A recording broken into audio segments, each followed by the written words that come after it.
તો વડોદરામાં પાલતુ શ્વાનને બચાવવા જતા માલિકનું મોત થયું। મોર્નિંગ વોક વખતે બેમાંથી એક શ્વાન કેનાલમાં પડી ગયું। કેનાલમાં પડેલા પાલતુ શ્વાનને બચાવવા માલિક પણ તેની પાછળ પડ્યા અને પાણીના ધસમસતા પ્રવાહમાં પાલતુ શ્વાન સાથે માલિક પણ તણાઈ ગયા હતા। ફાયર બ્રિગેડે આધેડનો મૃતદેહ બહાર કાઢ્યો છે। હિરણ મોદી અમારી સાથે જોડાઈ ગયા છે। હિરણ, આખી ઘટના કઈ રીતે બની?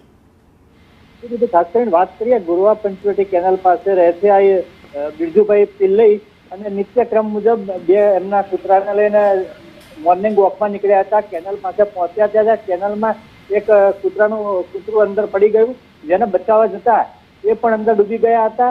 અત્યાર સુધી એવું તો જોયું છે કે કૂતરા માલિકોને બચાવતા હોય છે, પરંતુ માલિક કૂતરાને બચાવવા જતા પોતાના પ્રાણ ગુમાવ્યો। પહેલો કિસ્સો સામે આવ્યો છે, જે રેર કેસમાં જોવા મળી રહ્યો છે। હાલમાં ઘટનાની જાણ થતા જ આસપાસના રહીશોના ટોળા ઉમટી પડ્યા હતા અને કૂતરાના ભસવાના અવાજને લઈને માલિકની ઓળખ થઈ હતી। ફાયર બ્રિગેડ ઘટના સ્થળે પહોંચીને મૃતદેહ બહાર કાઢીને પોસ્ટમોર્ટમ અર્થે મોકલી આપ્યો અને પોલીસે આગળની કાર્યવાહી હાથ ધરી છે। આભાર હિરેન, તમામ વિગતો માટે।